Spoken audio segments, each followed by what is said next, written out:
Bom dia, primeiro ano! Vamos começar aí mais uma aula de história, nossa penúltima aula de história esse ano. Hoje eu trouxe para vocês, então, um mapa mental sobre a reforma religiosa. Não teve como a gente fazer durante as aulas, né? Então, agora nesse finalzinho, estou providenciando aí esse mapa para vocês poderem baixar e guardar com vocês para ajudá-los depois a estudar ainda no ensino médio. Então, bora lá. Nosso tema, então, de hoje será esse aqui, Reforma Religiosa Mapa Mental. Essa aqui é a nossa aula 97. Então, bora começar.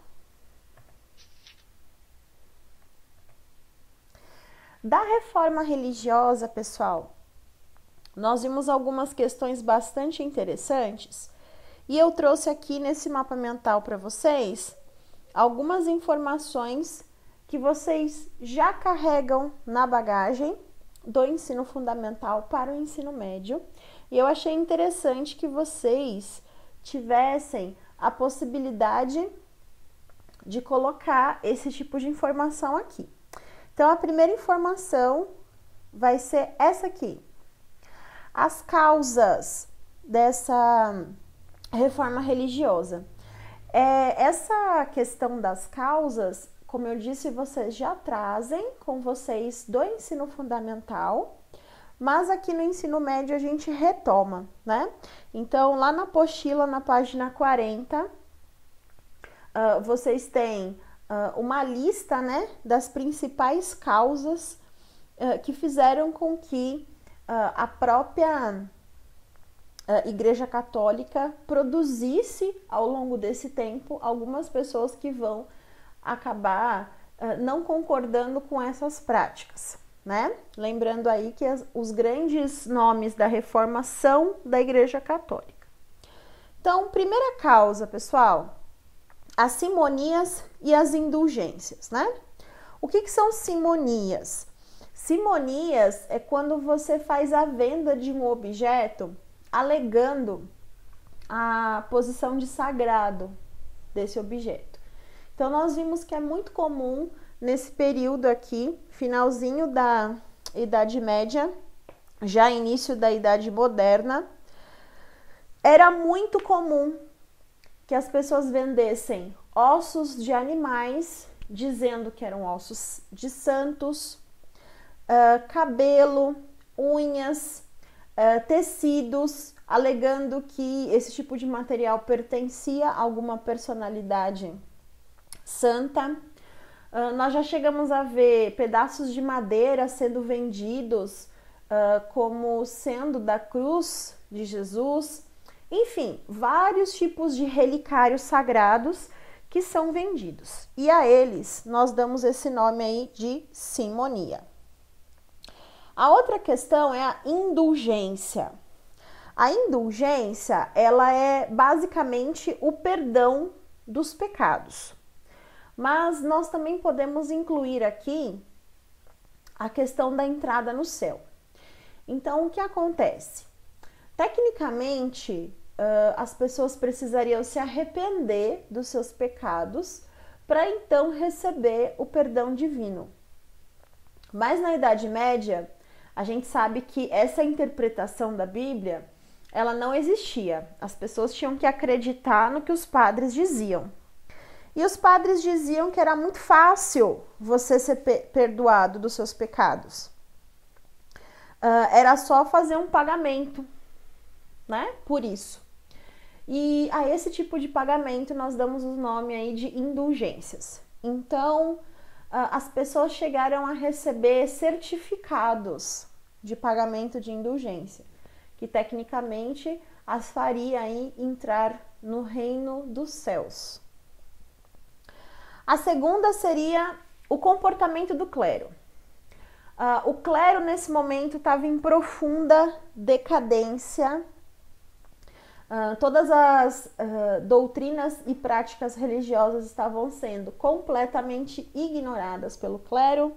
Acaba que essas pessoas não praticavam nenhum tipo de castidade, nenhum tipo de privação, viviam aí no luxo, né? Há casos extremamente excêntricos dentro do clero, muita corrupção, né? Já dita aí na Simonina Indulgência, muita luxúria, né? Nós vamos ter casos aí de bispos que têm até famílias, o que não é permitido pela igreja. O terceiro caso que eu coloquei aqui, ele resume 2 pontos importantes, né? O primeiro ponto é realmente a ascensão dessa classe social, da burguesia, que é, em grande parte, comerciante, né? E eles acabam sendo muito prejudicados pela ideia do preço justo, que é praticado pela Igreja Católica, né? Ou seja, qual que é a teoria do preço justo? É a teoria de que a mercadoria não pode gerar lucro. O preço da mercadoria não pode conter uma margem de lucro, né? O lucro era considerado usura, né? Pecado. Os empréstimos também, né? Que são mais classificados como usura, também eram pecado. Então, essa burguesia ela não tinha por onde crescer, já que o meio de crescimento econômico era considerado inválido, né? Pecaminoso pela igreja. E junto a isso, nós temos que agregar um segundo fator. A burguesia era o grande credor das monarquias nacionais que estavam sendo constituídas aí nos países da Europa. Então, o que acontece? Essas monarquias começavam a enxergar a Igreja Católica como detentora de muito poder, né? E eles acabavam ficando aí em segundo plano. Então, a burguesia também vai ficar insatisfeita com isso, né? Já que ela é a credora aí das monarquias, né? Então, essas são as principais causas. E eu trouxe aqui a origem dessa reforma religiosa, né? Também um conteúdo, pessoal, que vocês trazem como bagagem do ensino fundamental, né? Qual é a origem? Os primeiros movimentos contra essas práticas religiosas acontecem, na verdade, lá na Inglaterra. John Wycliffe é o primeiro na Inglaterra a questionar essas colocações da Igreja Católica. E na Alemanha, anterior a Lutero, nós temos o John Huss, que é oriundo ali do mesmo território que o Martinho Lutero, e vai ser o primeiro na Alemanha a questionar essas preposições. A questão é que nem o John Wycliffe, nem o John Huss tiveram maneiras concretas de levar a sua reforma adiante. Então, os nomes que vão ficar mais famosos serão o Lutero e o Calvino. Sendo que o Lutero, como ele foi um dos precursores, então ele também está ali contido na origem. Por quê? Porque é a partir dele que vão nascer as ideias do João Calvino, que vai ser o segundo homem que nós vamos rever hoje. Então, bora lá fazer a revisão do conteúdo de Lutero. Lutero, pessoal, é um homem que nasce lá na Alemanha. Ele viajou a Roma para resolver algumas questões, como nós vimos, né? E foi em Roma que ele teve o contato com toda essa questão que o deixou horrorizado. Como ele era já pertencente à Igreja Católica, né? Ele olhou tudo aquilo e voltou assim profundamente indignado, né? Ele não acreditava no que ele havia visto, né? E é a partir daí que ele começa a desenvolver a sua tese. Nós sabemos da história, né? Ele escreve as 95 teses, prega lá na porta da igreja, e é a partir daí que a gente começa uma saga, né?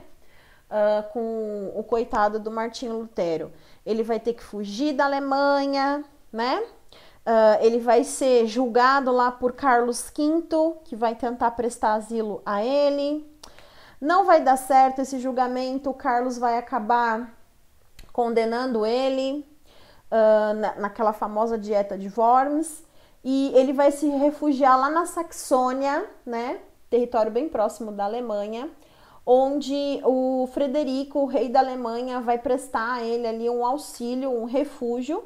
E aí só muitos anos depois é que, com as confissões de Augsburgo, é que a religião luterana vai realmente ter um guia prático, digamos assim, né?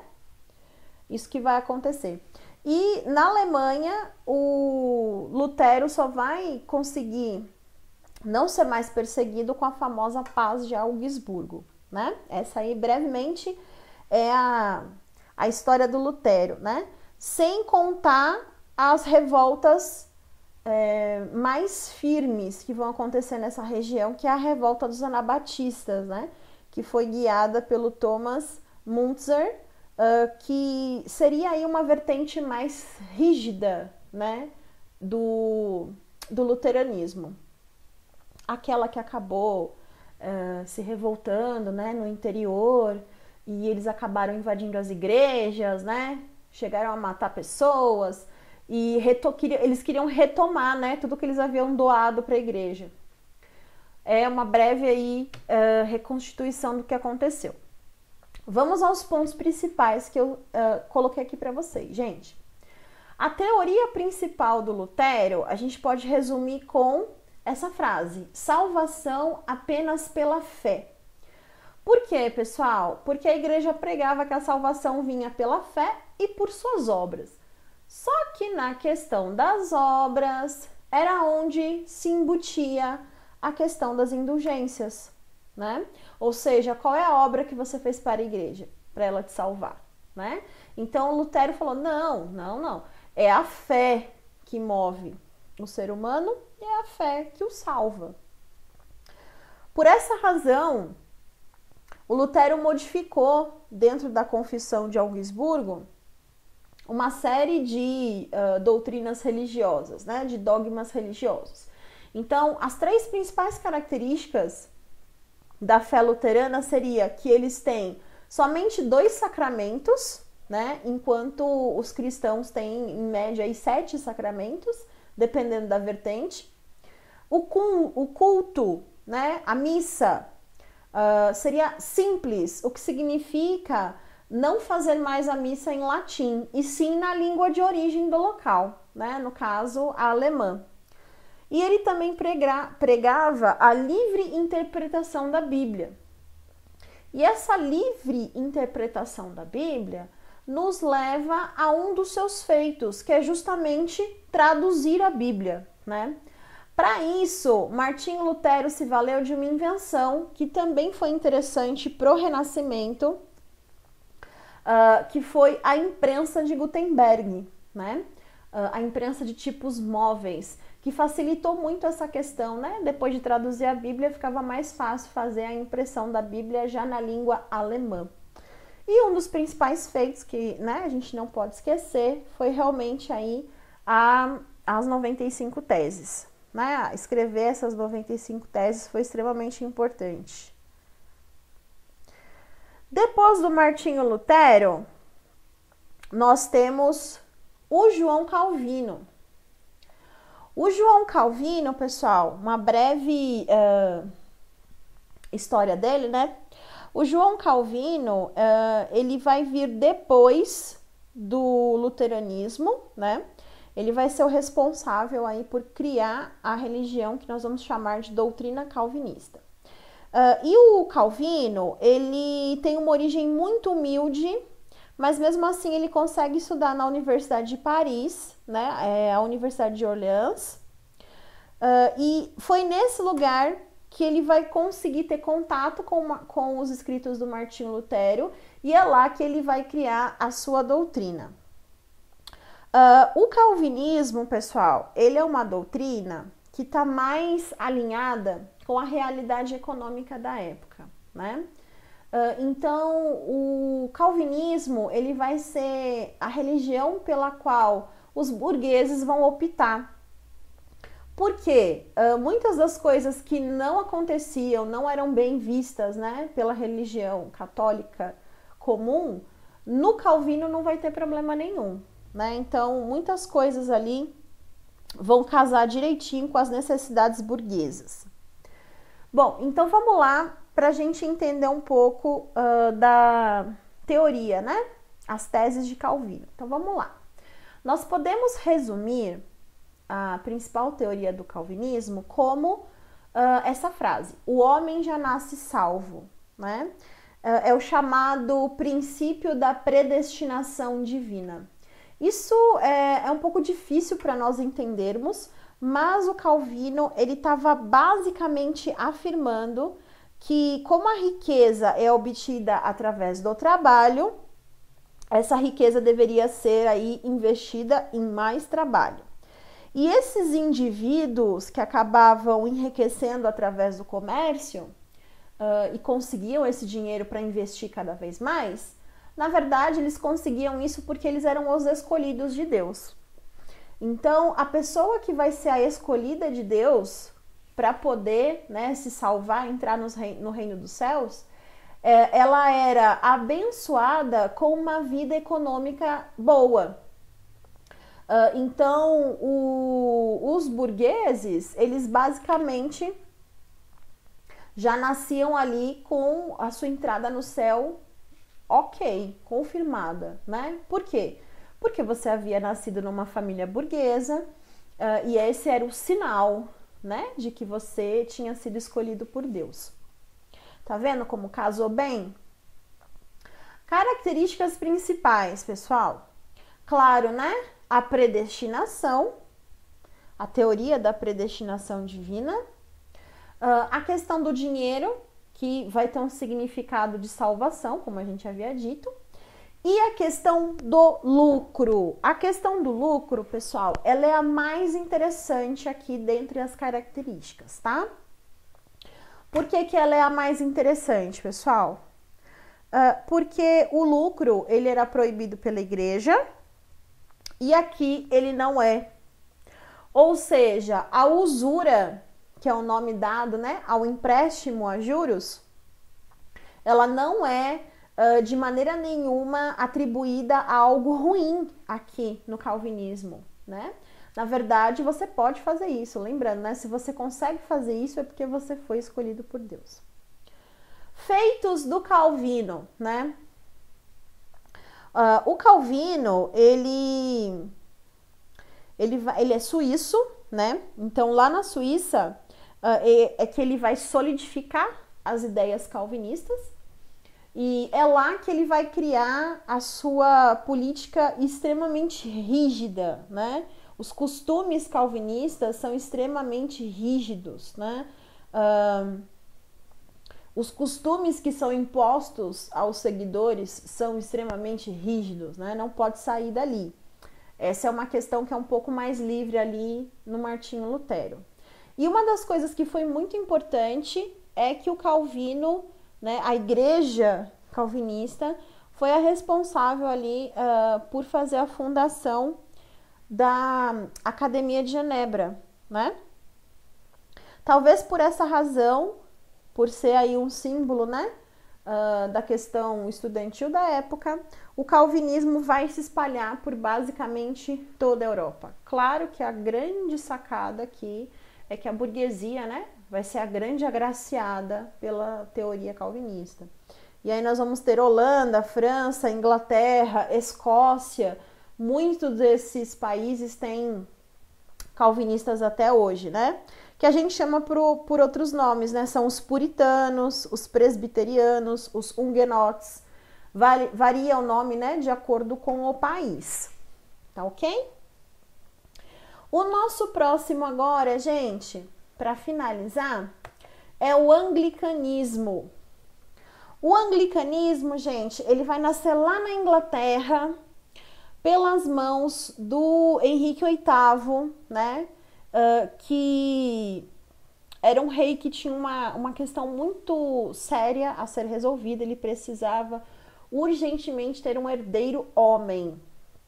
Ele tentou, casando-se aí várias vezes com várias esposas, conseguiu deixar um filho, que vai ser o rei Eduardo, mas mesmo assim o rei Eduardo vai morrer bem jovem, né? E quem vai acabar assumindo o trono vai ser a sua primeira filha, a Mary, né? A famosa Blood Mary. E depois da morte da Mary, nós vamos ter Elizabeth I, que vai assumir o trono. Como que houve, então, o nascimento da reforma anglicana e qual é a principal ideia? A principal teoria gira em torno da ideia de que o rei é a igreja. Por quê, pessoal?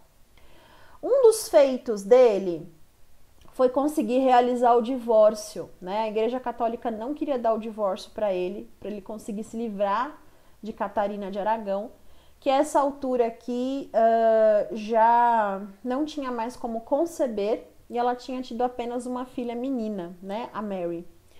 Então, sendo excomungado pela Igreja Católica, devido, né, aos seus pedidos insistentes de divórcio, coisa que não acontecia nessa época, ele surge com o ato de supremacia. O ato de supremacia é um documento que faz com que a Igreja Anglicana nasça, né? E a partir desse ato de supremacia, fica estabelecida a nova religião na Inglaterra, sendo que essa religião responde ao chefe supremo, que é o próprio rei, né? Então, o Henrique VIII se coloca como o chefe supremo da igreja. Então, agora ele tem essas duas funções, né? Ele vai ser chefe da igreja e ele vai ser chefe político da Inglaterra. Portanto, o Henrique VIII, embora ele não seja o grande ícone do absolutismo monárquico, ele é sim um rei que conseguiu um poder absoluto sobre o seu povo, né? Político e religioso, que é algo extremamente importante. Enquanto os outros reis têm apoio da Igreja Católica, aqui o rei é a própria igreja. Uma outra questão também que é muito interessante, que nos faz talvez adicionar aí outras razões, né, para o Henrique ter criado a sua própria igreja, é o confisco dos bens da Igreja Católica na Inglaterra, né? O Henrique, assim que ele faz o ato de supremacia, tudo que é da Igreja Católica é confiscado, né? Tudo, gente, terras, casas, palácios, construções, tudo que os súditos da igreja doaram até hoje em forma, né, de pagamento indulgente, vai acabar parando aí nas mãos do Henrique VIII. A doutrina, de fato, ela não muda muito, tá? Alguns costumes vão mudar, mas basicamente é bem parecido com a religião católica, né? Que é hoje a religião ainda, né, na Inglaterra é o anglicanismo, né? Eles ainda são anglicanos. Certinho? Bom, eu queria lembrá-los que na nossa apostila existe na página 44 um quadro muito interessante sobre essas doutrinas, né, em comparação ali a católica, a luterana, a calvinista e a anglicana. Também gostaria de lembrar vocês aqui que a reforma religiosa, ela acabou impulsionando algo que nós vamos chamar de contra-reforma. A contra-reforma, como vocês bem lembram, né, é um acontecimento que vai ser baseado em 4 grandes pilares, né? Então, a Igreja Católica, ela vai aderir a 4 grandes práticas para tentar combater a reforma religiosa, né? A primeira é o Concílio de Trento. O Concílio de Trento foi uma reunião para poder tentar moralizar o clero, né? Reafirmar as práticas católicas que os padres, os bispos, enfim, os membros da igreja devem ter. e a partir daí começar a voltar no que era antes, né? O segundo pilar é o índice de livros proibidos, né? O famoso Index Librorum Prohibitorum. O índice de livros proibidos é exatamente o que o nome está dizendo, né? Uma lista de livros que será proibida a leitura aos católicos, incluindo, lógico, os livros religiosos, né? Do luteranismo, do calvinismo e do anglicanismo. Outros livros também que podem levar um súdito católico a questionar as decisões da Igreja Católica também vão ser banidos, incluindo livros de grandes figuras filosóficas, né? É o caso, por exemplo, do Barão de Montesquieu, que escreveu sobre a divisão dos três poderes e criticava veementemente a postura da Igreja Católica. E o livro dele, O Espírito das Leis, também foi para a lista dos livros proibidos, né? Temos agora o terceiro pilar, que é a Companhia de Jesus. A Companhia de Jesus ela foi fundada por Inácio de Loyola, também membro da Igreja Católica. No caso, ele era espanhol. E a Companhia de Jesus, como o próprio nome diz, né, vai formar os jesuítas.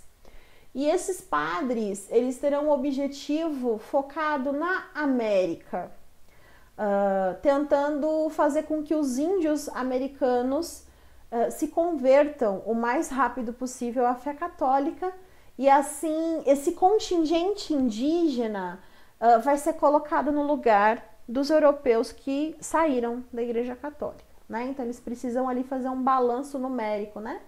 A quantidade que saiu precisa ser aí igual ou maior a que vai entrar, né? O pessoal que vai entrar tem que ser igual ou maior ao que saiu.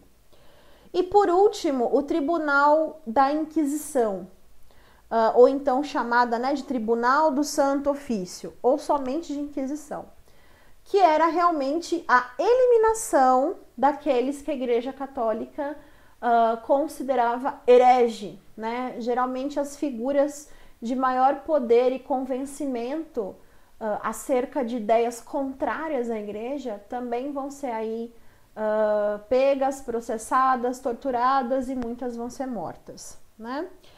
A Inquisição matou muita gente e houve dois momentos, né? Houve uma questão ali, um momento bem breve na Idade Média e tivemos aqui um momento já na Idade Moderna, né? Lembrando que a gente não pode confundir a Santa Inquisição, né, o Tribunal do Santo Ofício, com o que aconteceu com os puritanos lá nos Estados Unidos, né? A caça às bruxas puritana, tá? Que é bem diferente. Pessoal, depois dessa revisão master aqui da reforma religiosa e da contra-reforma, eu vou fazer a pergunta de sempre, né, gente? A pergunta que não quer calar. Se vocês têm alguma dúvida, se vocês tiverem dúvida, vocês podem entrar em contato comigo sobre qualquer coisa, né? Acerca da matéria, até que dia vão as aulas, se vocês precisarem de algum slide ou mapa mental, alguma orientação, nós estaremos aí disponível até o dia 15, tá ok? No mais, pessoal, esse post aqui é um post de atividade, mas eu estou só sugerindo uma leitura para que a gente possa retomar lá na segunda-feira, que é o dia da nossa última aula, às 11h10. Eu peço que todos compareçam para a gente poder finalizar esse ano aqui, né? Finalizar a matéria de história do primeiro ano do ensino médio com chave de ouro, para que a gente possa então descansar, se preparar para o próximo ano, porque no ano que vem tem mais. No mais, pessoal, desejo a todos vocês um bom final de semana. Descansem bastante, não deixem de fazer a leitura. A gente se vê na segunda-feira. Tchau, tchau!